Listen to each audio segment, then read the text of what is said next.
আল্লাহ আমার রব, এই রবি আমার সব। দামে দামে তন মনে তারি অনুভব।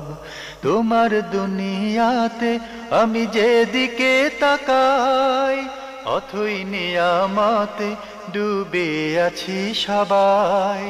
পাক পাখালির গানে শুনি তসবি কালো রব, তসবি কালো রব। আল্লাহ আমার রব, এই রবি আমার সব। আসসালামু আলাইকুম। প্রিয় দর্শক, আপনারা যারা দেশে আছেন প্রবাসে, সবাইকে অনেক অনেক প্রীতি ও শুভেচ্ছা। শুরু হলো আপনাদের প্রশ্ন নিয়ে আপনাদের এই প্রিয় অনুষ্ঠান আপনার জিজ্ঞাসা। আপনাদের সাথে আছি আমি জয়নুল আবেদিন আজাদ। আজকেও আপনাদের প্রশ্নের জিজ্ঞাসার জবাব দিচ্ছেন বিশিষ্ট আলেম ডক্টর মোহাম্মদ সাইফুল্লাহ। আসসালামু আলাইকুম ওয়া রাহমাতুল্লাহি ওয়া বারাকাতুহু। প্রিয় দর্শক, চলুন তাহলে জিজ্ঞাসার জগতে। শুরুতেই একটি ইমেল, মোটামুটি দীর্ঘ ইমেল, এটি পাঠিয়েছেন ফাহাদ মেহরান, ফ্রিল্যান্সার, ধানমন্ডি, ঢাকা থেকে। আপনি লিখেছেন, আমি সবিনয়ে আপনাদের সামনে সংস অ্যান্ড মিউজিকস সম্পর্কে বেশ কিছু পয়েন্ট পেশ করতে চাই। তাহলে এই মহান আল্লাহ তাআলা সূরা লোকমানের 6 নম্বর আয়াতে লাহওয়াল হাদিত কথাটি উল্লেখ করেছেন, যার ইংরেজি অর্থ purchase idle tells or purchase idle talks or buy amusement of speech। রাসূল সাল্লাল্লাহু আলাইহি ওয়াসাল্লামের সাহাবীগণ কথাটার ব্যাখ্যা দিয়েছেন এভাবে। এক, হযরত আব্দুল্লাহ ইবনে আব্বাস রাদিয়াল্লাহু তাআলা আনহু কথাটির ব্যাখ্যায় বলেছেন, ইট ইজ মিউজিক। হযরত আব্দুল্লাহ ইবনে মাসউদ রাদিয়াল্লাহু তাআলা আনহু কথাটার ব্যাখ্যায় বলেছেন, ইট ইজ সিঙ্গিং। হযরত নুমান ইবনে কাতাদা রাদিয়াল্লাহু তাআলা আনহু কথাটার ব্যাখ্যায় বলেছেন, সিঙ্গিং স্লেভ গার্লস। অন্যদিকে কয়েকজন সম্মানিত স্কলার কথাটার ব্যাখ্যায় বলেছেন, আড্ডা দেয়া, অযথা গল্প গুজব করা। ইমাম বুখারী রহমতুল্লাহ তার সহিতে একটি হাদিস বর্ণনা করেছেন, যাতে মাজিফ কথাটা আছে, যার ইংরেজি অর্থ মিউজিক্যাল ইনস্ট্রুমেন্টস। ইমাম আবু হানিফা রহমতুল্লাহ বলেছেন, গান এবং বাদ্যযন্ত্র হারাম। ডক্টর জাকির নাইক বলেছেন, সব বাদ্যযন্ত্র হারাম, দাফ ব্যতীত। অন্যদিকে কিছু সহি হাদিসে দেখা যায় আল্লাহ রসুল সাল্লাল্লাহু আলাইহি ওয়াসাল্লাম দাফ সহ গান গাওয়া শুনেছেন, এবং ঈদ, বিয়ের অনুষ্ঠান ও কোনো সম্মানিত ব্যক্তির বাসায় ফিরে আসা উপলক্ষে গান শোনার কথা বলা হয়েছে। এমনকি একটা হাদিসে আল্লাহ রসুল সাল্লাল্লাহু আলাইহি ওয়াসাল্লাম হযরত আয়েশা রাদিয়াল্লাহু তাআলা আনহাকে জিজ্ঞাসা করেছিলেন যে, তুমি কি কয়েকজন সিঙ্গারের গান শুনতে ইচ্ছা পোষণ করো? এবং তখন কোনো বিয়ে বা ঈদ উদযাপিত হচ্ছিল না। হাদিসটা আল্লামা নাসিরউদ্দিন আলবানী রহমতুল্লাহ সহি বলেছেন। এই বক্তব্যটা কি ইসলাম সম্মত যে আল্লাহ ও তার নবী রাসূলগণ ব্যতীত কোনো ব্যক্তিরই সব কথা বিশ্বাস করা যাবে না, কারণ ব্যক্তি ভুল করবেই? তাহলে ইমাম বুখারী রহমতুল্লাহের উল্লেখিত হাদিসটি কি দুর্বল হওয়ার কোনো সম্ভাবনা আছে? আবু হামেদ আল গাজ্জালি রহমতুল্লাহ এবং ইবনে হাজেম রহমতুল্লাহ হাদিসটিকে সহি হিসেবে গ্রহণ করেননি। উপরোক্ত বক্তব্যগুলোর প্রেক্ষিতে আমার প্রশ্ন তিনটি। এক, যে গানে কোনো হারাম কথা নেই, সেই গান যে ভাষারই হোক না কেন, সেটা শোনা কি জায়েজ? গানের মধ্যে হারাম কথা নেই, অথবা এখানে হারাম কোনো ধরনের মানে সুরসুরি না থাকে, এটা দুইটাই এর মধ্যে অন্তর্ভুক্ত হবে। গানের কিন্তু মানে গানের দুইটা জিনিস রয়েছে গানের মধ্যে। এটা যারা গান করেছেন অথবা যারা সঙ্গীত বিশেষজ্ঞ তাদের জানা থাকার কথা। একটা হচ্ছে সুরের মূর্ছনা অথবা সুরের যেই দিকটি, মানে সুরেরও একটা ভাষা আছে। মানে সুরের ভাষাটা যদি সেখানে যৌন সুরসুরির দিকে বা উত্তেজনার দিকে নিয়ে যায়, তাহলে এটা কিন্তু হারাম হবে। আর বাকি যদি এই দুটি জিনিস মুক্ত থাকে, হারাম কোনো মানে বক্তব্য না থাকে, তাহলে সেটি ইসলামে কখনো হারাম হবে না, সেটা যে ভাষারই হোক না কেন। কারণ আপনি একটা কথাকে সুন্দর করে বললেই তো মানে একটু কবিতা হয়ে যায়, গান হয়ে যায়। এবং এই কবিতা এবং গান এটা রাসূল সাল্লাল্লাহু আলাইহি ওয়াসাল্লামের সময় মানে এই কবিতার প্রচলন ব্যাপক ছিল। উনি উদ্বুদ্ধ করেছেন কবিতা লিখতে। ব্যাপক প্রচলন ছিল কবিতার প্রচলন রাসূলুল্লাহ সাল্লাল্লাহু আলাইহি ওয়াসাল্লামের সময়। সে সময় গান ছিল না একথা বলতে পারবো না, গানও ছিল, কিন্তু মানে গানের মানে ব্যাপকতা কবিতার তুলনায় অনেক কম ছিল। গানের ব্যাপকতা কবিতার তুলনায় অনেক কম ছিল, এবং গান মূলত সেই সময় রাসূলুল্লাহ সাল্লাল্লাহু আলাইহি ওয়াসাল্লামের সময় মুসলিম যারা ছিল তারা কেউ গান চর্চা করেননি, এটা প্রমাণিত হয়নি, কিন্তু কবিতা চর্চা করেছেন। তো কবিতা এবং গানের মধ্যে মূলত মৌলিক তেমন কোনো পার্থক্য নেই, হয়তো মানে কবিতায় শুধু কবিতা আর গানে কবিতার সাথে আবার সুর দেওয়া হয় থাকে, মানে মৌলিক তেমন কোনো পার্থক্য নেই। যাই হোক, কিন্তু সেই সুরটা যদি আমরা বলেছি মানে এমন হয় যে সুরের মাধ্যমে মূলত কোনো উত্তেজনা অথবা কোনো ধরনের অনৈতিক মানে বিষয় থেকে যায়, তাহলে সেটি হারাম হবে। আপনি দ্বিতীয় প্রশ্নটি করেছেন যে গানে কোনো হারাম কথা নেই, কিন্তু কিছুটা গিটার বা কিবোর্ড বা ড্রামসের ব্যবহার আছে, কিন্তু বাঁশি আর ঘন্টার ব্যবহার নেই, সেই গান শোনা কি জায়েজ?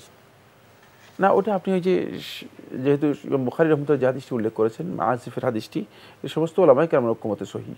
বাকি সেক্ষেত্রে এটি গিটার বলেন অথবা অন্য কোনো বাদ্যযন্ত্র বলেন, এটা মূলত ইসলামী শরীয়তের মধ্যে মানে একটা অনুমোদিত বিষয় নয়। শুধুমাত্র রাসূলুল্লাহ সাল্লাল্লাহু আলাইহি ওয়াসাল্লাম অনুমোদন দিয়েছেন যে সেটি হচ্ছে আদ্দফ। আদ্দফটা হচ্ছে মানে যেটা ঢোল জাতীয়, এটা আমাদের দেশে ব্যবহার দেখা যায় বিভিন্ন সময়, বিশেষ করে এটাকে কয় হিন্দু ধর্মের যে সমস্ত অনুসারী আছে তাদের বিভিন্ন প্রোগ্রামে দেখা যায়। ওই যে এটাকে কি বলা হয়, তাকে একদিকে খোলা, অন্যদিকে মানে বিভিন্ন অনুষ্ঠানে দেখা যায়, মেলায় দেখা যায়, আওয়াজ হয়। মানে এটি হাদিস দ্বারা সাব্যস্ত হয়েছে বা হাদিসে এটা অনুমোদন রয়েছে। তাও রাসূলুল্লাহ সাল্লাল্লাহু আলাইহি ওয়াসাল্লাম নির্দিষ্ট কিছু বিষয়কে মানে সামনে রেখেই এই বিষয়ে ইসলামের কিছু বিনোদন আছে, সেই বিনোদনের ক্ষেত্রে ঈদ, তারপরে বিয়ের অনুষ্ঠান ইত্যাদি ইত্যাদি ক্ষেত্রে নির্দিষ্টভাবে রাসূলুল্লাহ সাল্লাল্লাহু আলাইহি ওয়াসাল্লাম অনুমোদন দিয়েছেন। আপনি সবশেষে প্রশ্ন করেছেন একজন পুরুষ কি শুধু নারীর কণ্ঠে অথবা পুরুষ নারীর সমবেত কণ্ঠে হালাল গান শুনতে পারবে? পুরুষরা পুরুষদের গান শুনতে পারবে, নারীরা নারীদের গান শুনতে পারবে, এবং পুরুষ নারীর কণ্ঠে গান শুনবে, তাহলে তো সেখানে সত্যিকার ফিতনা যেটা কোরআনের মধ্যে বলা হয়েছে সেই ফিতনার কথাই এসে গেল, সেটি আল্লাহ রাব্বুল আলামিন সম্পূর্ণ হারাম করেছেন। প্রিয় দর্শক, গান সম্পর্কে আমরা একটি দীর্ঘ ইমেল পড়লাম এবং তার প্রেক্ষিতে আমরা সংক্ষিপ্ত কিছু জবাবও পেলাম।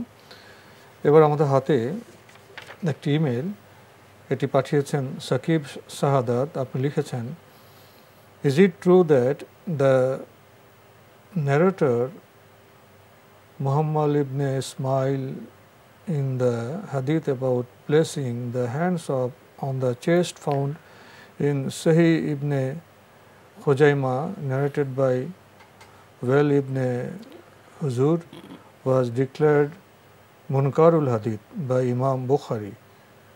Is the above mentioned hadith Sahih or Dif? প্রথম হাদিসটি ইমাম বুখারী রহমতুল্লাহ বর্ণনা করেছেন সাহল ইবনে আব্দুল্লাহ রাদিয়াল্লাহু সাহল ইবনে সাদ রাদিয়াল্লাহু তাআলা থেকে, সেটাও সহিহ। আর দ্বিতীয় হাদিসটি যেটি ওয়ালিদ ইবনে হুজর রাদিয়াল্লাহু তাআলা থেকে বর্ণনা করেছেন ইবনে খুজাইমা তার সহিহতে শেখ নাসিরুদ্দিন আলবানী রহমতুল্লাহ এটাকে সহিহ বলেছেন। সুতরাং দুটি হাদিসই সহিহ, সুতরাং দুটি হাদিসই আমলযোগ্য। একাধিক আহলুল ইলম এটাকে হাদিসকে সহিহ বলেছেন, তাই আপনি যদি ইচ্ছা করে আমল করতে পারেন। এই বিষয় নিয়ে আলেমদের মধ্যে বিতর্ক রয়েছে। বাকি এটি সুন্নাহ বিষয়, যদি কেউ মনে করেন যে তিনি বুকের উপর হাত বাঁধবেন তাহলে তিনি বাঁধতে পারেন, এটা যেহেতু সহিহ হাদিস দ্বারা সাব্যস্ত হয়েছে। বরং এই হাদিসটাকে মানে অধিকাংশ আহলুত তাহকিক মুহাক্কিক উলামায়ে কেরাম এবং জুমহুর আহলুল হাদিসদের মধ্যে কেউ এটাকে মানে যেহেতু ইসলামী শরিয়ার মধ্যে হাদিসের পাশাপাশি আরেকটি বিষয় রয়েছে, সেটা হচ্ছে আমলুস সালাফিস সালেহ, সালফে সালেহিনের আমল। সালফে সালেহিনের আমল এটাকে সম্পূর্ণরূপে সত্যায়িত করেছে, প্রমাণিত করেছে যে এটা সত্য, এটাই সহিহ। তাই এই ক্ষেত্রে এটা আমলযোগ্য, কোনো সন্দেহ নেই। কেউ যদি করেন আমল করতে পারেন, আর কেউ যদি আমি আমল করবো না তাহলে তিনি অন্য কোনো কিছু আমল করেন, সেটাও কোনো অসুবিধা নেই, যেহেতু এটি সুন্নাহ অথবা মুস্তাহাব বিষয়। এ নিয়ে সীমালঙ্ঘন বাড়াবাড়ি এগুলো সত্যিকার অর্থে মানে গোনামি ছাড়ার কিছুই না। এটাকে আমি মনে করি একেবারেই গোনামি এবং নিজেরই মানে অজ্ঞতার একটি পরিচয়। চট্টগ্রাম থেকে পাঠানো চৌধুরী আয়ুব, আপনার ইমেল পড়ছিলাম। আপনারা লিখেছেন, after death in Chittagong, 4 days, 40 days and make mezban it is right or wrong? না, এটি সুন্নাহ দ্বারা সাব্যস্ত হয়নি, এই কাজটি শুদ্ধ নয়। বরং এমনি মেজবান, যেটাকে আপনি মেজবান বলছেন, আসলে মেজবান না, মানে এটা হলো মানে লোকদেরকে খাওয়ানো আর কি। মেজবান হয়তো নাম দিয়েছেন, মেজবান কথাটা শুদ্ধ নয়, এখানে নাম দেওয়া হয়েছে মেজবান। বাকি মেজবান বলতে যদি আপনি লোকদেরকে খাওয়ানোর কথা বলেন, সেটা আপনি যে কোনো একদিন খাওয়াতে পারেন, কোনো অসুবিধা নেই। কিন্তু সেটাকে 4 দিন, 10 দিন, 14 দিন, 7 দিন নির্দিষ্ট করে নেওয়া, 40 নির্দিষ্ট করে নেওয়া, এটি সুন্নাহ পরিপন্থী কাজ। এতে সওয়াব হবে না, বরং বিদআত হওয়ার সম্ভাবনা রয়েছে। ভাই আয়ুব, আপনি সবশেষে লিখেছেন, ইন চিটাগং লট অফ ওরস মুবারক, if we pay some money then we receive tabarruk, it is okay or not? না, এটি সম্পূর্ণ হারাম। এবং এই সমস্ত ওরস মুবারক যেগুলো নাম দিয়েছে, আসলে মুবারক নয়, লা মুবারক। এটা হচ্ছে মুবারক, এটা হচ্ছে লা মুবারক। মানে এগুলো একেবারেই মানে ইসলামে গর্হিত কাজগুলোর মধ্যে একটি। কারণ হলো এর মাধ্যমে সত্যিকার অর্থে মানে কবর পূজার একটি মানে মহোৎসব করা হয়ে থাকে। আর এটাকে কোথাও কোথাও নাম দিয়েছে, আল্লাহ তাআলা মাফ করুক, মহাপবিত্র। মানে কত গলদ যে মানে পবিত্র মানে কিভাবে হয়, উযু এবং গোসল করার মাধ্যমে, ঠিক না? এখন মহাপবিত্র কিভাবে হয়? এটা কোনো বিধান নেই, এটা কোনো বিধান নেই। মানে এমন অবস্থা যে সীমালঙ্ঘন অথবা ইসলামের নামে প্রতারণার কোনো পদ্ধতি আছে কিনা, এই ধরনের পদ্ধতি কিভাবে করেছে আমি জানি না।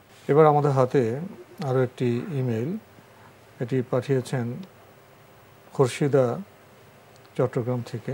লিখেছেন, আমার প্রশ্ন হলো যে আমি হজে যাওয়ার নিয়ত করেছি। আর প্রশ্নটা হলো যে হারাম শরীফে মহিলারা পুরুষদের সাথে জানাজার নামাজ পড়তে পারবে? কারণ হারাম শরীফে দেখা যায় মহিলারা পুরুষদের সাথে জানাজার নামাজ পড়ে, আর এখানে মহিলারা জানাজার নামাজ পড়লে তাদের জন্য ওয়াজিব হয়ে যায়। তা কোরআন আর হাদিসের আলোকে কতটুকু সত্য আমাকে জানাবেন? মহিলারা জানাজার নামাজ পড়লে তাদের জন্য ওয়াজিব হয়ে যায়। কি ওয়াজিব হয়ে যায়? উনি এইভাবে লিখেছেন, কারণ হারাম শরীফে দেখা যায় মহিলারা পুরুষদের সাথে জানাজার নামাজ পড়ে। জি, এটা বুঝতে পেরেছি। আর এখানে মহিলারা জানাজার নামাজ পড়লে তাদের জন্য ওয়াজিব হয়ে যায়, অসম্পূর্ণ প্রশ্ন। তো মূল কথা তো আগে বলেছেন। জানাজার নামাজ পড়তে পারবে কিনা? হ্যাঁ, আপনি জানাজার সালাত অংশগ্রহণ করতে পারবেন। এটি মৃত ব্যক্তির জন্য দোয়া, এটি কবর জিয়ারতের মধ্যে অন্তর্ভুক্ত নয়। তাই মহিলাদের জন্য এটি জায়েজ। এবং আল্লাহ নবী সাল্লাল্লাহু আলাইহি ওয়াসাল্লামের সময় থেকে আরম্ভ করে আজকের দিন পর্যন্ত মহিলারা জামাতে মানে যখন জানাজার সালাত হয়ে থাকে সেখানে অংশগ্রহণ করে থাকেন। কিন্তু তারা কবরস্থান পর্যন্ত যাবে না, শুধুমাত্র তারা সালাত এর মধ্যে সীমাবদ্ধ থাকবে। তারা কবর পর্যন্ত যাবে না, কবর জিয়ারতে তারা অংশগ্রহণ করবে না। এটি রাসূলুল্লাহ সাল্লাল্লাহু আলাইহি ওয়াসাল্লাম নিষেধ করেছেন। কিন্তু তারা দোয়া করতে পারবে, যেমন তারা ঘরে বসে মৃত ব্যক্তির জন্য দোয়া করতে পারবে, তেমনিভাবে তারা জানাজার সালাতে শরীক হয়ে মৃত ব্যক্তির জন্য দোয়া করতে পারবেন। বোন, আপনি তো ইংরেজি হরফে বাংলায় প্রশ্ন করেছেন, একটু ঠেকে ঠেকে আমাকে পড়তে হচ্ছে। আপনি আরও জানতে চেয়েছেন, দস্তরখানা বিছিয়ে ভাত খাওয়া কি সুন্নাত? আর দস্তরখানা নাকি লাল হতে হবে, কারণ আমাদের নবী করিম সাল্লাল্লাহু আলাইহি ওয়াসাল্লাম নাকি লাল দস্তরখানা বিছিয়ে খেয়েছেন। কোরআন আর হাদিসের আলোকে তা কতটুকু সত্য? কোরআনের মধ্যে কোথাও আসেনি, বাকি রয়ে গেল হাদিস। হাদিসের মধ্যে দস্তরখান এই শব্দটাই আসেনি। যদি শব্দ ব্যবহার করেন তাহলে এই শব্দটাই আসেনি। দস্তরখান মানে এটা হচ্ছে ফার্সি শব্দ। দস্তরখান মানে যে পাত্রের উপর খানা রাখা হয়ে থাকে, সেটা প্লেট অথবা মানে খাবার যেই মানে বস্তু মানে আছে সেটাকে বোঝানো হয়। পাত্রের মধ্যে রেখে খাবার খাওয়াটা রাসূলুল্লাহ সাল্লাল্লাহু আলাইহি ওয়াসাল্লাম পছন্দ করতেন, যাতে করে মাটিতে রেখে অথবা নিচে রেখে কেউ যদি খান তাহলে সেখানে ধুলাবালি এবং খাবারের মধ্যে অন্য জিনিস ঢুকে যাবে এবং খাবার মূলত মানে খাবারের জন্য উপাদেয় না হয়ে ক্ষতিকর হতে পারে। রাসূলুল্লাহ সুন্নাহগুলো বুঝতে হবে। রাসূলুল্লাহ সাল্লাল্লাহু আলাইহি ওয়াসাল্লাম যখন কোনো বিধান মানে দিতেন অথবা কোনো বিধানের বিষয়ে আলোচনা করতেন, প্রত্যেকটির মধ্যে কম বেশি মানে স্বাস্থ্যের দিক, সামাজিক দিক এবং নৈতিক দিক ছিল। যেখানে স্বাস্থ্যের গুরুত্বপূর্ণ একটা দিক, খাবার স্বাস্থ্যের সাথে সম্পৃক্ত বিষয়। কারণ যদি খাবার আপনি মাটিতে রেখে খান তাহলে আপনার খাবারের মধ্যে যে কোনো ধরনের রুচি তো মিলে না, যে কোনো দিনের জার্ম তৈরি হয়ে যেতে পারে। আর তখনকার সময় তো মনে করেন এত বেশি প্লেট ছিল না, ফলে তখন লোকেরা কিন্তু মানে খাবার রেখেই তারপরে মানে তারা খেত স্বাভাবিকভাবে। তো রাসূল সাল্লাল্লাহু আলাইহি ওয়াসাল্লাম মানে সেখানে পছন্দ করতেন যে পাত্রের উপর হতো, পাত্রের উপর হলে সে পছন্দ করতেন। পাত্রের উপর প্লেট সব কিছু থাকার পরে এর জন্য ভিন্ন মানে দস্তরখান নাম দিয়ে এখন আমাদের সমাজের মধ্যে একটা জিনিস চালু হয়েছে, সেটা হচ্ছে একটা অনেকটা মানে কাপড়ের টুকরার মতো, কাপড়ের লম্বা, হ্যাঁ কাপড়ের একটা টুকরার মতো, কাপড়ের একটা টুকরার মতো দেওয়া হয় তাকে, এর উপরে প্লেট রেখে খাওয়া হয়, এর উপরে প্লেট রেখে খাওয়া হয় তাকে। মানে এই বিষয়টি মূলত রাসূলুল্লাহ সাল্লাল্লাহু আলাইহি ওয়াসাল্লাম হাদিসের কোথাও এই ধরনের মানে কনসেপ্ট বা এই ধরনের বক্তব্য আসেনি। বাকি আপনি বলেছেন সেটা লাল হতে হবে, এটাও হাদিসের মধ্যে আসেনি। মূলত এটাকে যদি কেউ সুন্নত মনে করে থাকেন তাহলে তিনি বেদাত করলেন। কারণ এটা যদি হাদিসের মধ্যে মানে সাব্যস্ত হয় তাহলে এটি সাব্যস্ত হবে আদাত হিসেবে, এলাকার প্রচলন হিসেবে সাব্যস্ত হবে। সব এলাকায় খানা সব এক ধরনের হবে না। অনেকে আপনার ওই যেমন খাবার থেকে ঝোলটোল না পড়ে একটা জিনিস রাখে দস্তরখানা যেন না, কোনো সন্দেহ নেই। স্বাভাবিকভাবে আমরা এখন খাবারের জন্য তো ভালো ব্যবস্থা দেওয়া হয়ে থাকে, আপনার পরিচ্ছন্নতার দিক থেকে রাখা হয় সেটা রাখা যেতেই পারে প্রয়োজনে। এটা রাখার ব্যাপারে আমি দ্বিমত পোষণ করছি না, বরং এটাকে সুন্নাহ বলা না, দস্তরখান ব্যবহার করলে মানে পরিচ্ছন্নতার বিষয়টি খুব স্পষ্ট এবং সেক্ষেত্রে দেখা যায় যে মানে পরিচ্ছন্ন থাকা যায়। কিন্তু দুঃখের বিষয় হচ্ছে কি, দুইটি কথা বলবো।